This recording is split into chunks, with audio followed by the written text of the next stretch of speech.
Diamonds they wear on my arm, tats on my neck on my arm. Anyway, that's my shit, man. Always, man. Playboy Cardi. Um, I just wanted to make a short video just talking about Playboy Cardi, ASAP Mob, that kind of shit. To me, those are your Wu-Tangs. I meant to say that in my last video. But those are your Wu-Tangs and Mobb Deeps of this era. You know, all that shit that people say, oh, yo, like Griselda or whatever is, nah, man. Griselda and them are not coming from the Wu-Tang school of making music. They're really not. They're doing like a watered down version. And even that, they're more like, I don't know how to describe it. It's almost like the people that would listen to Griselda would be the chat, the type of cats that listen to like Torre or something, like one of these really underground rappers that's just like a fan of the culture, and is like an everyday type of dude. You know what I'm saying? Like, I don't know how to describe it. I've been listening to hip hop for a minute, so you just see certain patterns. Because the thing really with Mobb Deep and Wu and Nas to a certain degree, and some of these acts that people really respect, it's that they were creative as fuck. It's not really about whether they were like talking about gangster shit. I mean, their sound was gangster. Their sound was definitely more aggressive than the average person at that time. So that's another reason. But it's like there's a certain hard hitting creativity with what they were doing. And when you think about who makes the hardest music in this decade that passed, it was Rocky's people, it was ASAP Mob. They made the hardest music. Period.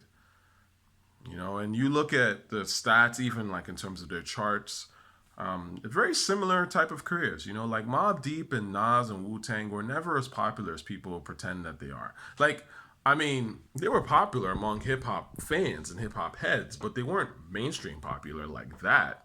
They had some success for sure. They weren't super underground either. But these were not people that were getting like number one on Hot 100. They just weren't. Because most people don't want to hear hard hip hop. In fact, most people aren't really into hip hop like that, like that. Hip hop is just like fun, catchy, that's turn up, type of music. It's not something that people are really like invested in like that, the average person. So my point is, when you look at some of these records that got released from Nas and Mobb Deep in them, they if they hit the charts at all, a lot of them didn't even hit the charts. But if they hit the charts, they were like maybe number 70, on the Hot 100, number 90. Like these were not number one, number two, number three on Billboard like that. They just weren't. So my point is, if you're looking at a rap artist, then you can tell if a rap artist is consistently hitting like a number one on Billboard, like that, the chances are they're not really in that sort of world with the authentic, hard hitting hip hop. They're really not. Let's just be honest here.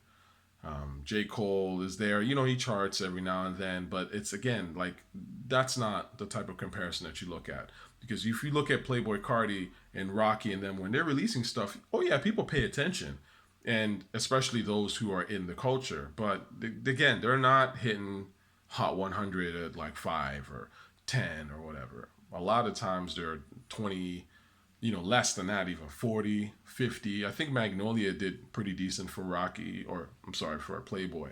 But I don't think Playboy even did all that great with Magnolia in terms of mainstream appeal, right? Even though he's one of the most exciting rappers of this era.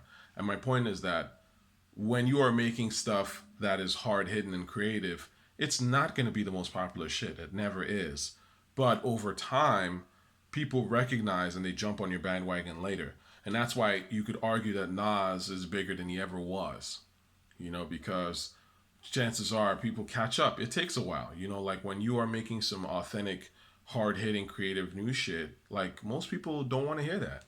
You have to live with that, and eventually just hope that people, give you your props, later as time goes on. And you just kind of have to tune out the people that don't get it and continue to make music for those who do get it, and evolve, right? Because then you'll get your props and you'll get people, being on your bandwagon.